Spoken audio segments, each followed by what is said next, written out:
नमस्कार, मी प्रगती. सध्या मी महाबळेश्वरच्या 2 दिवसाच्या ट्रिपवर आले आहे आणि आज मी बघणार आहे महाबळेश्वरमधली मंदिरं. ही मंदिरं जुनी मंदिरं आहेत आणि ही सगळी मंदिरं एकमेकांच्या जवळच आहेत, त्यामुळे 1-2 तासात तुम्ही ही सगळी मंदिरं बघू शकता. यातलं पहिलं मंदिर होतं कमलच्या माता मंदिर. हे मंदिर स्टार्टिंगलाच होतं.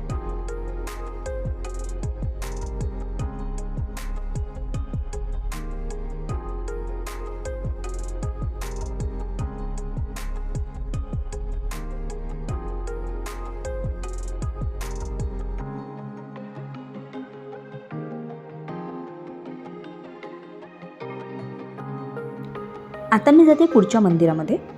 या मंदिराचं नाव आहे श्री अतिबळेश्वर मंदिर. हे मंदिर महादेवाला समर्पित आहे.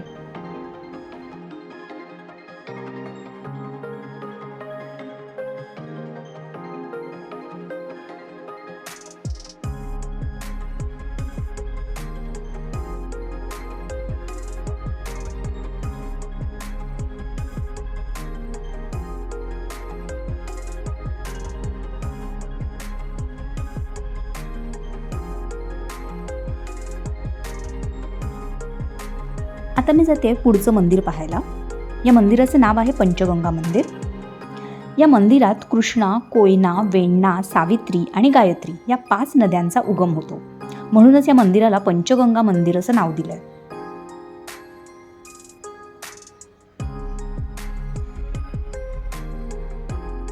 तर ही होती महाबळेश्वरमधली प्राचीन मंदिरं. तुम्हाला जर माझा हा व्हिडिओ आवडला असेल तर लाईक करा आणि अजून असे व्हिडिओ पाहत राहण्यासाठी माझ्या चॅनलला नक्की सबस्क्राईब करा. थँक्यू.